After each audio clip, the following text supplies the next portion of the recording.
Welcome to the Success Pick and Mix podcast. I'm your host, Nicky Raby, a professional pick and mixer. I'm a personal brand coach, a speaker, an actor, a creator, and a podcaster. I'm on a mission to help you find and create your version of success. Your pick and mix of life and business on your terms. A blend that complements your personality, your goals, and your circumstances. Since 2018, I've been sharing interviews and mini episodes to help you unlock your next step, to make it real and make it happen. Round here, we dream big. We go for the ideal version. We talk about money and make moves our future selves would be proud of. This podcast is free and available for you whenever you need it. So do rate, review, and subscribe for new episodes. If you want to go deeper with my support, check out my freebies house and unlock the rooms you choose. nickyraby.com/freebies house. I also have workshops, programs, and one-on-one bespoke offerings. For prices and availability, go to nickyraby.com.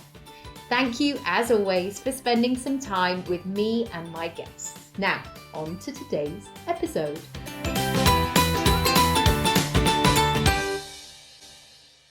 I'm talking to Rev Gail, Love Schock. This episode may be just what we all need, a really lovely, nurturing, nourishing chat. Gail is a master of devotion and ritual, and she's a celebrant and interfaith minister. And you may be hesitant just as I'm saying that, like, oh, but I'm not spiritual. Oh, is this about business? What's she doing? Where's she gone? What's it all about? It's about feeling good is what this episode is about. It's hopefully going to drop some lovely nuggets of wisdom to warm you up, to make you feel less alone, and to ease you into the next minutes, the next hours, whatever it might be, wherever you might need help, and just to open up this really lovely conversation. Please let us know where you're listening. Come and tag us over on Instagram at Nicky Raby. And also, if you have any thoughts, please feel free to email me and let me know what you found useful, what you want more of.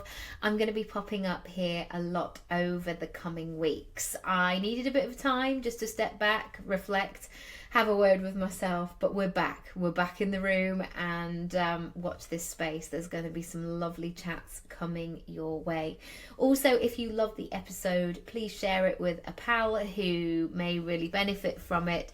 And if you feel called to, do hop on over to iTunes and leave a 5-star review. It really helps for people to discover the podcast. Here it is.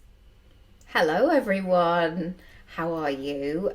We are doing a live podcast recording this lunchtime. I'm really excited. I'll just wait for Gail to find us in the land of the internet world, and then I'll be able to hook her up. We're recording it for a podcast. Hello. We're not in Kansas anymore, guys. Here she is. Yay! We actually look like sisters with the there's a Celtic connection here. Hello. Real experience happening. Yeah. Exactly. Hello, how are you? Good, thank you. That was exciting. Trying to get in. Yeah, exactly. I know. Well, I think we're all from the generation of going live and doing 081 whatever it was, and be like, oh my goodness, we're going to get on the telly. I'm going to meet the peoples. Oh gosh. So welcome everyone. If you're just hopping on, we're going to do a live podcast recording. Gail's been on my list for a while. My love wish list, because I just love what you do. I love your calming nature. I love your IGTVs, and never before has your voice been needed in the world. So I'm really interested in how that personal quest and that personal message meets business, and that sort of lovely sweet spot. So yeah, just to start, I guess, would you tell us what you do and how you would describe your brand, and I guess where you're up to? Yeah, sure. So I'm Reverend Love Schock, and I'm an Interfaith minister, which means I basically minister to whomever needs it, wants it, desires it, doesn't know they need it, which is very much about tending to our spiritual care. So that's very much about tending to what I refer to as the three centres: the head, the heart, and the hara. And it's also that weaves itself in terms of ceremonies, so baby blessings, weddings, marriages, funerals, rites of passage, new properties, home blessings, product blessings, conscious coupling, conscious uncoupling, so divorce, for example, which is all very interesting right now because lots of people are postponing weddings. So how do we attend? How do I attend to them? It's very likely we'll see divorce rate go up as well. Yeah. Increase, very, very likely. I think I don't know that without spiritual direction, if people are equipped to attend to what their real needs are and how to ask for them. So there's also a lot of conscious conversation that can be happening. And then, in parallel with that, I'm a teacher ultimately. So you can call, I'm not a coach. You're not going to get a, whoo, yay, what's your goal? You're not going to chest pump me? What? No, I am. Oh, God. Get out. Go. Gosh, that's so interesting what you say about conversation, because that's right. So many of us, because of the world we live in, we can be so distracted all the time. Busy. I'm so busy. I'm fine, but I'm busy. And there's nothing like being in the same room with those people that supposedly you know they're your nearest and dearest, but it brings out all of the things. So I guess, what does that look like in terms of your week, and how do you interweave who you are and your work? Because you're bringing a lot of yourself to your work, but what does that look like in terms of the rhythm, I guess, of how you combine the two? Well, I mean, in terms of what does a week look like, I was just laughing then, because it's so varied. It's just, and that is part of what I really enjoy about it. So, for example, so today has been as simple as, from a work point of view, creating some graphics for something that we'll probably talk about later. I respond to the daily nudges from my personal practice of meditation. So I'm not doing anything unless my inner being is telling me to do that. That's how I work. I'm really in tune with what that is now. I've got 20 plus years of solid practice. So I'll never do anything anybody else tells me to do unless it's come from inside my heart, basically. Totally. I felt like my 17-year-old sassy version of myself, like, knew best, and like, she's there if I need her, like, no. Like, and she's not spiritual of the slightest. She's mainly drunk, probably, but yeah, it is that sense of like, no, it's negative. No, not today. Or yeah, I'm all in. I'll see you at 6. Yeah, it's a lovely way of working. Yeah, absolutely. There's often a conversation. I've got spiritual client calls this afternoon, so spiritual counselling that takes up, fills my schedule quite a lot. So giving people time to sit in a lot more silence than they might be used to. So with spiritual counselling, for example, again, it's not coaching, it's not mentoring, it's not psychotherapy, but it is a real opportunity to allow you to sit in quiet with faith or the God of your understanding, or your agnostic position, or just simply having that space to hold for you. ceremony point of view, I could be writing a eulogy for a funeral and then being in service and delivering the funeral. I could be writing a baby blessing. I could be writing, I could be working with the couple on their vows. Ceremony. I could be planning to teach, because I teach a lot of online classes and have a large online classroom, and also responding to different inquiries, whether that's coming through, more and more what I'm seeing is different leaders are waking up. What do I mean by that? I mean people who look after big teams. I mean people who are working with different organisations. At the moment as well, there's an increasing demand for the Enneagram, which is really fantastic. So for me, that's a tool that really just helps us understand how we show up in the world, and then it gives us some space to be able to basically reduce judgment and increase compassion. And I think right now as well, it's also about staying in a place of common sense, and and actually just remaining. I'm having a lot of conversations with people who are saying they feel really ungrounded, but for me, it's not possible to be ungrounded. That's actually it's like a pseudo spiritual term that we use now. Like I'm just feeling, what we actually mean is I feel vulnerable. I feel a little bit frightened, and I'm not sure how to secure myself. So for me, it's also about making sure people understand all of those things. And then, that's, kind of in that rhythm moves and changes and shifts around, but that's ultimately what a work week looks like. And then either, side of that, have my own spiritual practice, which takes probably an hour or so in the morning, which is always meditation, even if it's just 15 minutes, positive aspecting, having a conversation with the source of my understanding, going on a treasure hunt, either around or out in nature, and just constantly kind of checking where I'm at in terms of levels of consciousness, levels of language, really commanding myself and how I'm showing up as myself. So from where do I stop and the business ends, I don't think there's any differentiation. I'm exactly the same. 20. I haven't got time, honestly, to try and be one thing to Instagram and one thing to my husband. They're the same. Yes.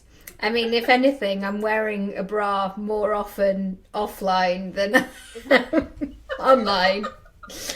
But so if you had the career advisor that sat you down, and hi everyone who's joining, by the way, when you had that moment of like, okay, what am I gonna do with the rest of my life? And at the time of education, it was about ticking boxes. And is it an estate agent? Is it an accountant? What's the sensible next step? How did you follow your own way, and how did you have that trust that you knew that you could listen to the internal rather than the external? I mean, mine is a slightly different way, but I was always like, I'm going to be an actor, so like this is what I'm going to do, mum and dad. And they were like, oh, okay, so all right. And I think they just thought I might grow out of it. And even the careers advisor said, don't get too big for your boots though, Nicky, like stop, because they want to tick boxes, they want to make things sensible. What did that process look like for you? Well, for me, in a strange way, there's not a lot of dissimilarities between where I was as a kid and where I am now. I was always interested in faith. I was always interested in where and how we could be united.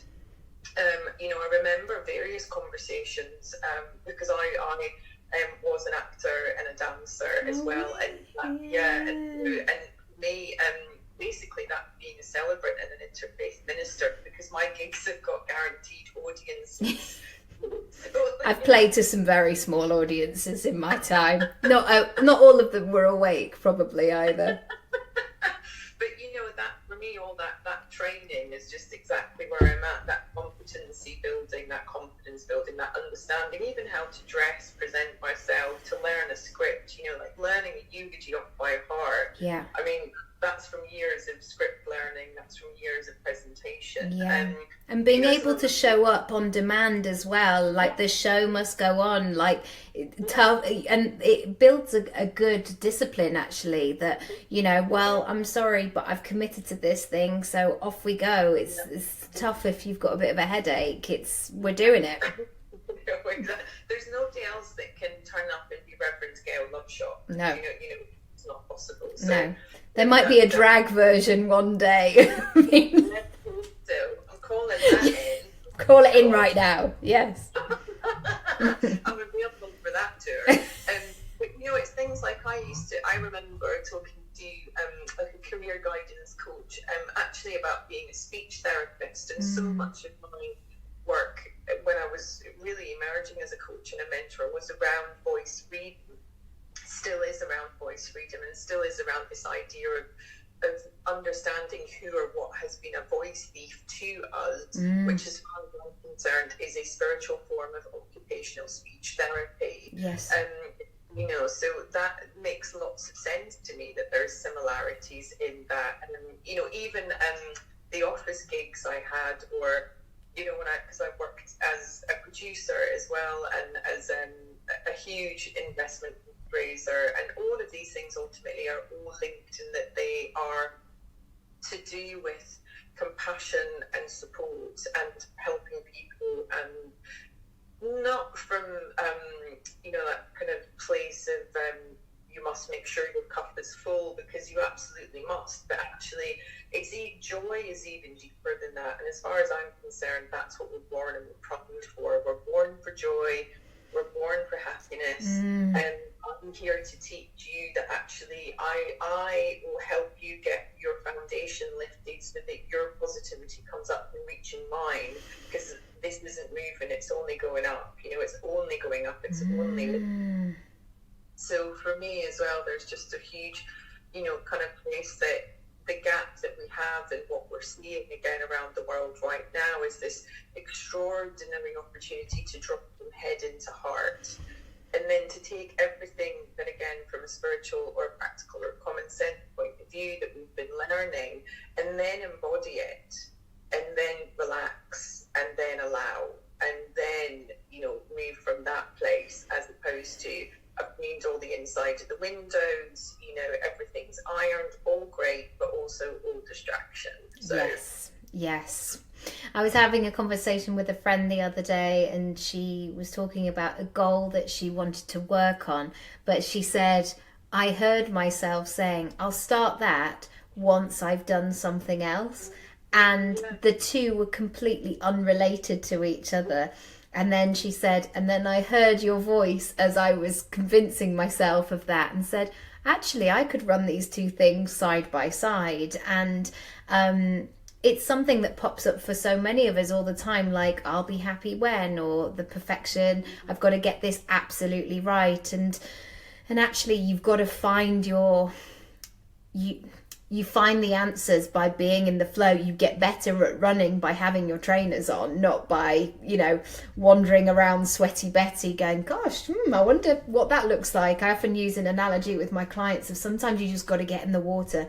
You've got to get in that swimming pool. You've got your head, got to get it right under the water. Otherwise, you're just wandering around going, wonder if it's cold in there. Wonder if it's hot. How deep is it? What's it like? Oh, am I going to be able to? And yeah, that's the kind of magic that you get in there. What does your process with people look like? Do people know the answers that they're hopefully looking for, or do they often come through fog and are hoping for the mist just to slightly clear? It's a combination. So I think there's people who know where they are and what they want, and they basically want a very traditional spiritual mentor who they can come and say, this is what's happened in the last 4 weeks, here's the things I've noticed, I'm really thrilled with this piece of data, this intelligence is fascinating to me. You know, I did observe and witness the dissolving of the things that are in between me and my peace. And then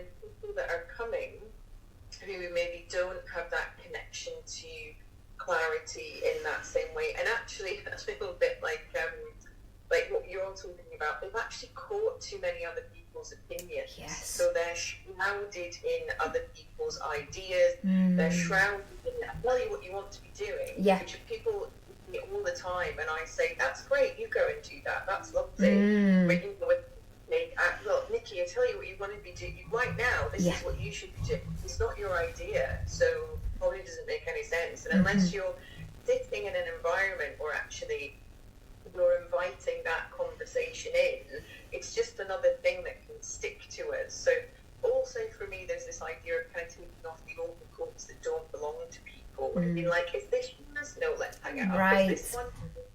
Put that over there. No, but and then, you know, when we can cut, then I can see the person. So the process is really in the beginning. It is conversation. I want to understand where they're at. I want to understand where they're really at, and then I want to understand where they're really, really at. And then I want to make sure that's what they understand true too. I want to understand that they really do have a spiritual practice, because just the truth is 9 times out of 10 people say they do and they don't. And they think about it a lot, but they don't practice, you know. So for me, that's always, you know, getting the real basics taken care of, meditation, starting to pay attention to the little things, like, do I even like the smell of the shower gel, for example, or this jumper, why am I wearing this jumper? You know, we start to stop paying attention to all these things, and this, it cuts across whether you're, you know, an entrepreneur, whether you want to be an entrepreneur, whether you're 9 to 5, whether you're a shift worker, whether you're frontline, whether you're military, whether you're a politician, whether you're a celebrity. All the different people that I work with, they, at some point they'll have been wearing someone else's overcoat. At some point they'll be wearing somebody else's kind of perfume of ideas. No conversation through personal salons, ultimately, where we're just relaxing. The thing about my work is people always think it's going to be incredibly intense and almost there's almost this fear of it actually being quite hard or quite painful. But actually it's the softness that allows the dissolving, again, that we spoke about earlier, and that's what I'm interested in. I'll tell and teach people how to breathe properly. I want to understand what people's breathing patterns are, because that tells me what their living patterns are. And, you know, when you have a collective of people who have not been breathing for a really long time, we get respiratory interruption, and we get it on a global scale.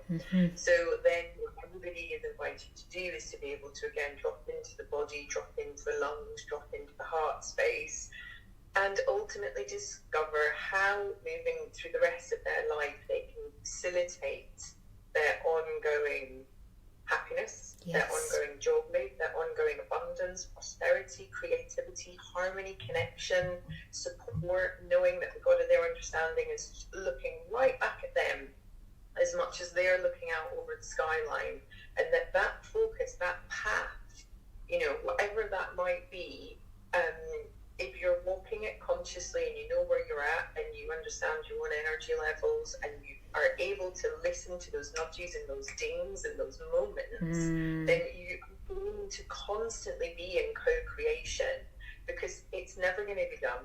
It'll never be complete. But our body will.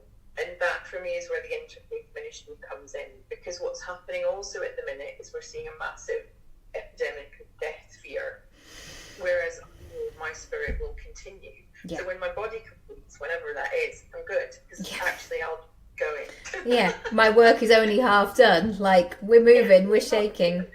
100%.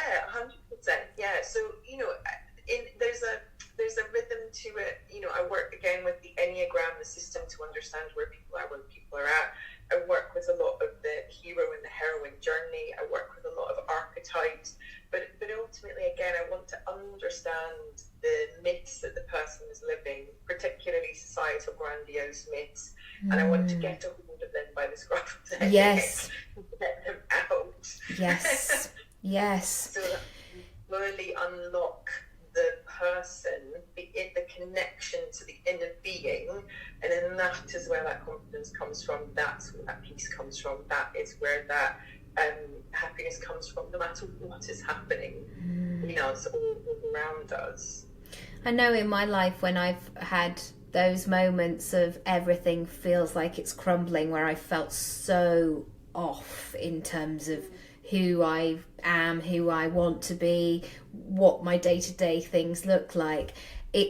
I've seen it several times where everything almost has to crumble to dust or crumbs or something like that, and then you rebuild again. And that process has just been so fascinating of seeing who that is, and remembering somebody made a reference the other day about our current times at the moment, that what our ancestors did in terms of the war and their stoicism and what they brought to the table. And I think I've said it on the podcast previously, but I have there's an interesting connection with my daughter and my partner's grandma, and they were conceived and died in the same 24 hours. And there's something very it's very, there's some kind of real, not security, but there's just such it's so fascinating to me, the way that things are. And that's been something I've really been playing with, in like, you've done this before, you've got this. And the other day I had a sense that I wanted to do a grounding exercise from drama school, all of those like feel into your body, feel at like what your feet feel like flat on the floor, and just reminding yourself of like the journeys that your feet have taken on you. Like, they've been to all kinds of places for 38 years. My feet have been doing clever, brilliant things. I mean, they could probably do with a pedicure right now, but we're not talking about that. But sometimes it's just those reminders in this busy life of who are you, what are you doing. And certainly at this point, people can't necessarily be easily identified with, we always go to this restaurant on a Friday night, or this, by showing up at the golf club, it shows that we're this kind of person and therefore we are X, Y, and Z. It is about being with yourself and what you're doing. When I see your brand online though, and when I hear you speak, it's so relevant, it's so current, it's so fresh. How did you go to, I don't want to say creating a personality because it's you, but how did you make that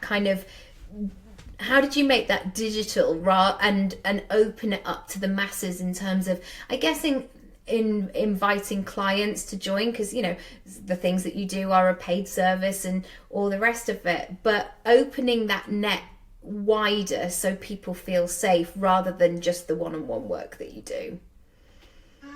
It's such a good question, and in truth, I'm not 100% sure how to answer it, because for me, I live now because that's all that there is, and so all I can give you is where I'm at right now, and I've done that my whole life, and I think the consistency of that I'll look like this, or I'm in my big blue jumper and my gnome hat, or I'm running around the woods, or and just sharing exactly what is happening in my body, in my time, in my life, and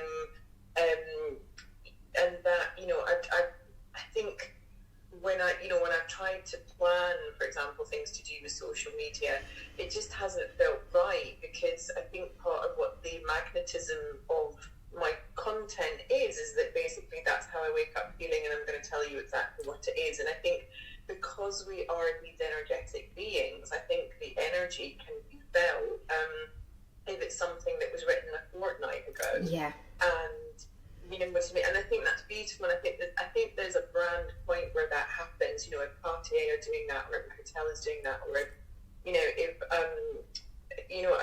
Adidas are doing that because they've been co-creating with Beyonce and they have to put something in the pipeline. Sure, totally, that makes complete sense because they've got different time schedules. But for myself, I'm in service, in connection, and in the inner world, and so that's what I'm going to tell you in the morning that I wake up. And if it is of service to you, the truth is that's a bonus, because it's in service to me in the first place. Right. I'm delighted that other people people find it magnetic and attractive and wonderful. But my really intention is my own happiness and personal freedom. Beautiful. Yeah. You know, and so the other people are like, well, what is this daily happiness and personal freedom that she speaks of? You know, this is interesting. Yes. Or, you know, if it comes to like a traditional, you know, traditional marriage, for example, then, you know, a couple, as is often the way, you know, somebody will get in touch, or one of the couple will get in touch and say, like, my partner loved you on Instagram, or subscribed to your newsletter, or came to a workshop or something, or heard the story or something. And you know, and because of being an Interfaith minister, I just get to do so much more ultimately. And you know, at the moment I'm writing and planning with a couple for you know, a Scottish Jewish wedding, which is just an absolute dream come true. That you know, that I can spend my day writing stories of people's love and remind them of that, because again, that's also woven into all of my work. Whoever you are, if you're coming to me as for one-to-one, if you're one of my students, if you're one of my families, as I refer to them with weddings and ceremony work, what I'm reminding you of is that there is an infinite, unbound, unlimited supply of love, and there is this extraordinary focus that comes in, you know, when we are planning ceremony. And for some reason we have a terrible habit of thinking it just has to be to these traditional ceremonies, but you can do that for yourself every day. And that's what I do, and that's what my husband and I do, and that's what the shadow of Pat and my husband and I do. You know, there is this morning ritual that is about, you know, connecting to the inner world before we connect to the outer world, that, you know, that using very particular language, continuing to educate ourselves and elevate where we are, noticing very quickly if something has penetrated, you know, that ultimately that sphere of being, this incredible being ultimately, which again we all are. So, you know, and particularly with the sound of me as well, there is a resonance and a tone, there is a way I sound, there is a lilt, there is a cadence that is extraordinarily comforting to thousands and thousands of people thus far, and will continue to reach more people. So the newsletters, for example, that I now share the audio love letter version, so people can read or they can listen. And that is just that there's no explanation for that other than it connects to something because of the vibration of my voice, because of the tone, because of the sound. And again, going back to our previous conversation, training as an actor, training as a dancer, training as a voiceover actor, this is why I can tell stories. So when you've got a story that knows how to tell stories, that can help you tell your stories, if they are your stories, or if they are myth and legend, you know, then we can really start to bring something together. Because ultimately, I'm a storyteller who can weave, and can weave magic in the sense that there is soothing, there is calmness, there is softening, there is oh, holy shit, it could be a bit easier. What do you know? Yeah. I could choose the path of least resistance. What would that look like? Yes. Oh my goodness. Yes, it maybe wouldn't have to hurt, or I wouldn't maybe I could show up and be exactly who I wanted to be. Fancy that. I love that sense of knowing that whatever happens, you come first, and the work is working. And I had that realization with acting of, you know, for years it was that, oh gosh, maybe this is going to be, maybe this one, oh, am I going to get this? And, you know, all your friends and family are always like, oh, go on, please let her have it. And there's that weird funky energy that's not helpful. And I suddenly had this shift of, whether it's a yes or no from this person, I'm doing it anyway. And that shift changed my creativity completely, because again, it's about going inside, like, what do I need to share? What's what's on my heart, what can I not say, like that, and sort of moving forward in that way. And you're so right in terms of meeting people where they're at. Sometimes people need to hear it, and specifically from you, that not in an email which is caught up with the email from the gas company or whoever, but just have those 5 minutes. Because, you know, we all talk about self-care in terms of going to spas and wandering around in dressing gowns and or going to Bali. It's all become very Instagrammable, but actually that work for self-care is not when I'm vlogging it. No, I know, and I love what you're saying there, and there's something in that. So for me, you know, one of my teachings is when you come to meditate every day, come to meditate as if for the first time, because it totally takes the pressure off the practice of yesterday, because that's gone, it doesn't exist anymore. And similarly, when we meet one another, whether it's friends, family, loved ones, clients, I meet everybody as if for the first time, and I meet myself now every day as if for the first time. Now, you know, this morning in particular, when I woke up and then was in coming through my practice, I had the real sense of it truly being a fully new day, completely separate from yesterday and tomorrow. And there is this, it's difficult to put language to, but there is this understanding that I don't even have to think about yesterday. In fact, there's no point in trying to bring any of it in or move it through or return to it, because it really isn't there. And so there's a wonderful sense again of if we can meet ourselves as if for the first time every day, then we can also start to put down some of that self-harm, whether that is physical, emotional, verbal, judgmental, comparison. We can put down the idea of that anybody could ever be unworthy or imperfect, also not possible. You know, and this idea there, where again, that when we come with extraordinary beings who, you know, squish themselves into these wee tiny bodies, as far as I'm concerned, right? You know, to have the human experience, to have this contrast of which we see a mega teaching module going on right now. Holy smokes! You know, but my job, I feel, as myself as a teacher, you know, and as a minister, is to stand in the middle of that infinity sign, to stand in the middle of that 8, and know that contrast will come and contrast will go, and joy will come and joy will go, and every state will change, and sadness will come, and when it does, I fully embrace it, lie on the floor, you know, and lament like a good Celtic creature that I am, you know, and then emerge, and when love and joy is here, I can fully embrace that. You know, I also enjoy, you know, some revenge fantasies now and then, but I try and keep them under 30 seconds because I've got too many other things to be enjoying, you know. And I don't put that forward. I don't create, you start to feel heavy, you see.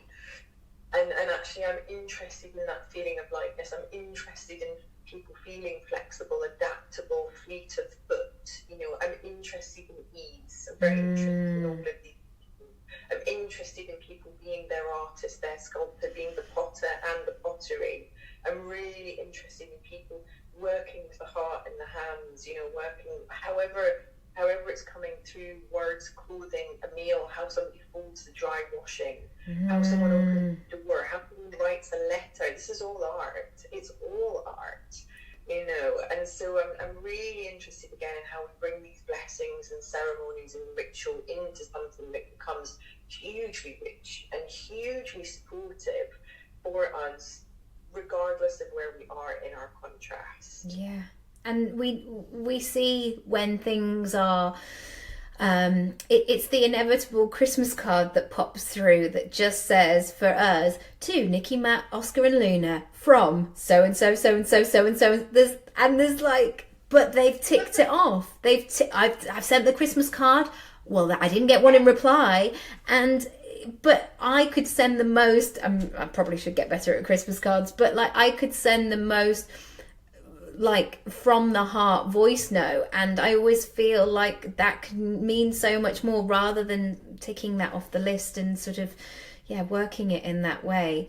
How do you know what's next for you, or how do you know where to put your attention? I don't always. That's the truth. And that's What? the joy. I thought you'd know all the answers, Gail. Oh, that's it. No more podcasting. Get off. Get off. Yeah. And is that not the magic? Is that not the magic? It is. I don't know. Yeah.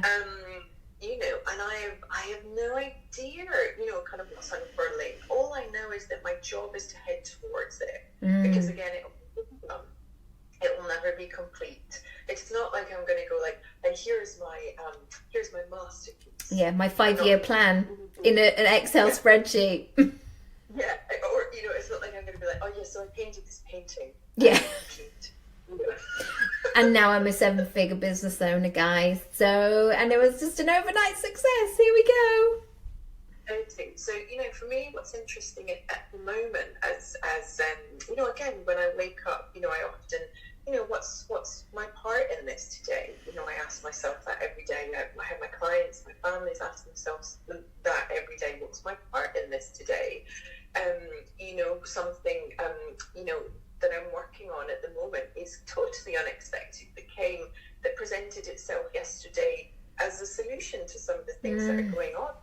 Interesting, because you know, as momentum is growing, if a problem is gaining momentum, so is its solution. Right. Because again, we're the middle of that infinity symbol, right? We're the middle. We're balanced.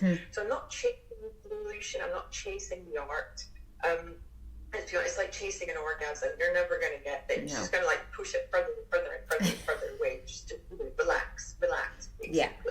Be in the moment.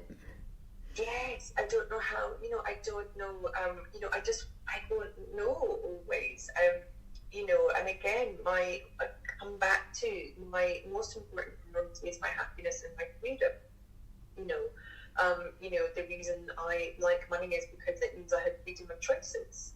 You know, the reason I enjoy prosperity is it because it means everything is my favorite. You're my favorite. That's yes. my favorite. That's my favorite. Guess what? Nobody becomes the favorite because everything is the favorite. So again, from a creation place, you know, I don't know. I don't know what it is, but you know, ultimately, it involves people. It involves ceremony.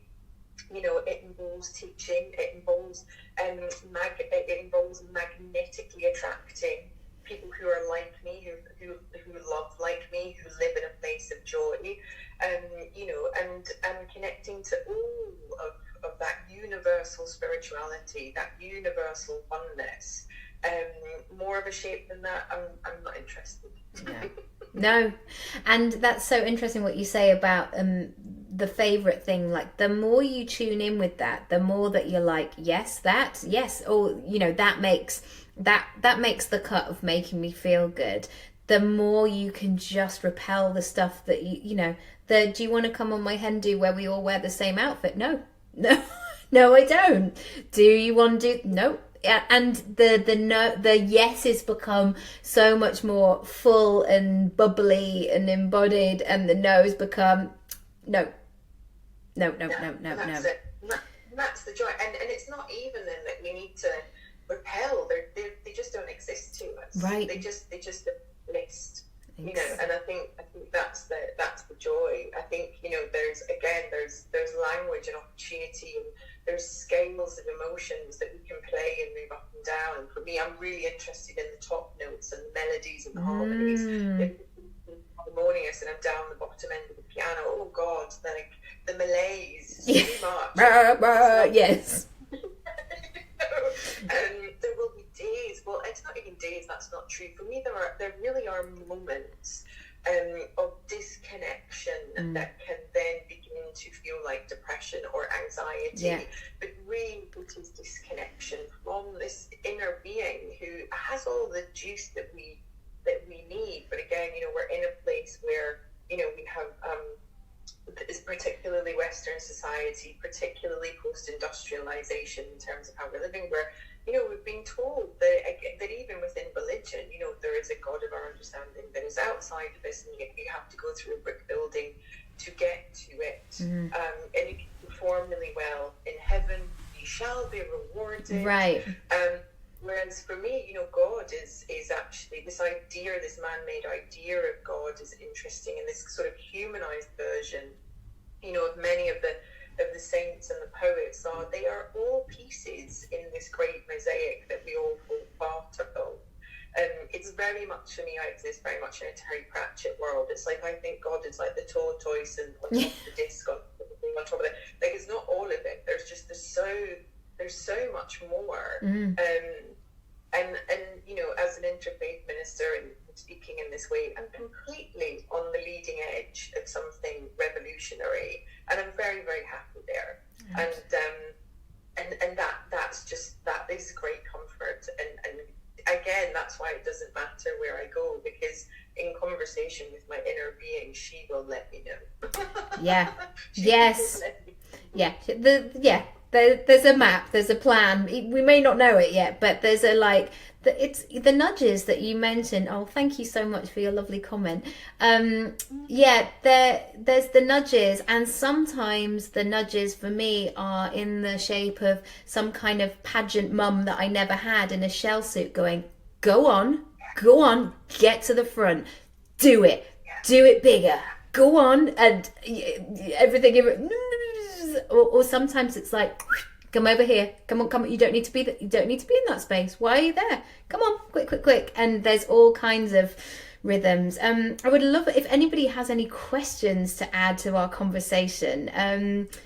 Feel free to add them. I'm very conscious of your time as well, because you've got people to see and things to do and all the rest of it. But if anybody does have questions, feel free to answer them. I won't say your name because I'm recording it live for the podcast. So just because of GDPR or some such thing, I'll just keep names private. But what have you got coming up that people can come and experience and be part of? Or if they've just discovered you for the first time through me, like where would be a lovely next step for them? Yeah, well, if you are, lovely to meet you, number one, hello. So the first thing would be the newsletter, something for the weekend, so people can sign up for that via either my website or the bio in Instagram. That's totally cool. There are also, I have opened the doors to the very first, what we would call in traditional language, group program, but Prosperity Unlock, the fellowship is open. I'm so excited about this 3-month journey that we are going on. And ultimately it's like, if you're ready for a quest, this is your time, this is it, And again, from the hero-heroine journey point of view, I am fully in the role of mentor or your Gandalf, going the grey. So the beard will come by week 3.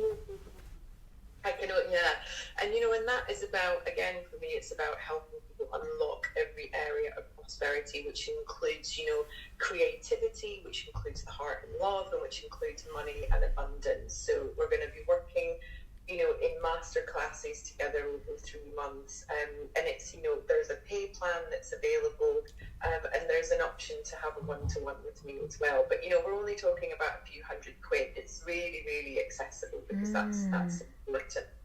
And then I will have more online masterclasses coming up as well, which are separate to that. There's a couple that the replays are already available on my website, so people can pop and buy them and enjoy them ultimately, and it will feel like you're there, because that's so the joy of it. And there's workbooks, and there's all sorts of lovely things that the practical parts of us enjoy.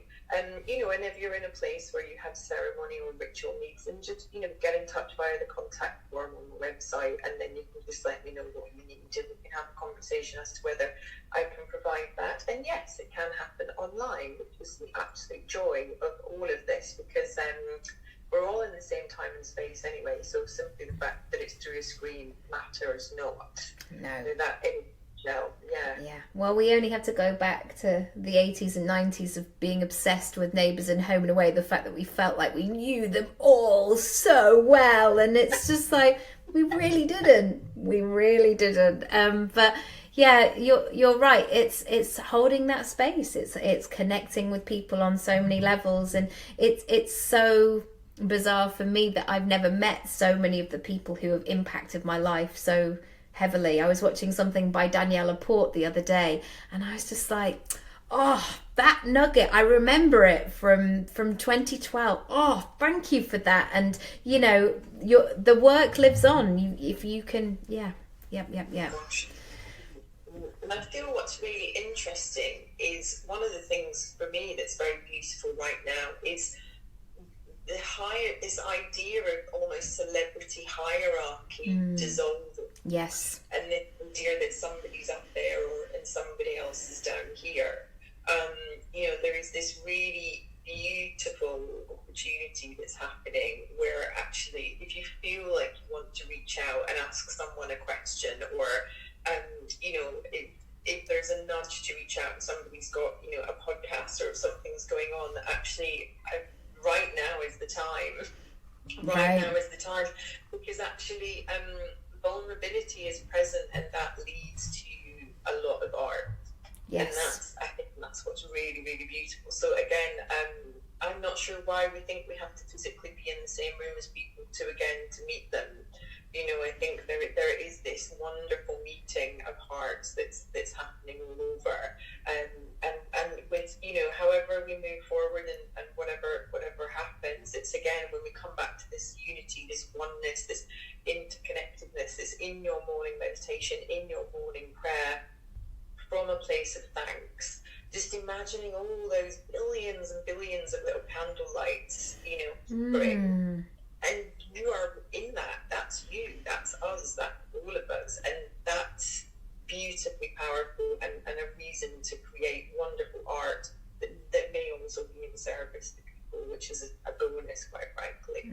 I found that with this podcast, the fact that my voice has been in countries I've never been to, that sort of blows my mind, of like, Kenya, I see you and I will be there in person one day, but for now that you're experiencing that, or I guess this is why I sort of started it, is because I wanted people to be able to earwig into conversations, even at that stage where they've just got a little seed of an idea of like, oh, maybe, oh no, oh, but, well, just listen, that sort of forward back, shaking it all about, because this is what we need to do, keep talking about the stuff. But yeah, would you remind us of your website and where people can come and see you and experience, and what's your IGTV videos? I loved that whole series about your moving house and working through that process.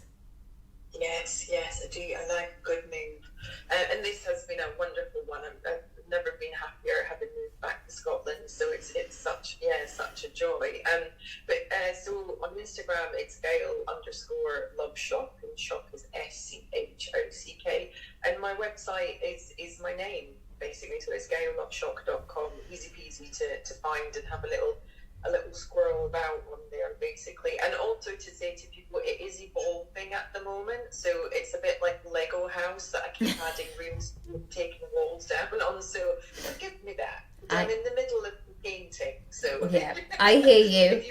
Yeah, but that's the thing, online life is a work in progress, and I do have those moments sometimes where I look at a page and I'm like, no, who wrote this? Like, this is so not relevant anymore, or I need to switch and I need to pivot and rework it. And absolutely. Well, thank you so much for this really glorious chat today. We're homeschool, well, not homeschooling really, because my son's not quite at school yet, but we're doing some sort of quiz, some treasure hunt this afternoon. So it's funny that you said treasure hunt as well, and then to try and get outside whilst we can. Nature, the heath, much needed. Definitely. Well, it's been lovely speaking to you as well. Thank you. So much.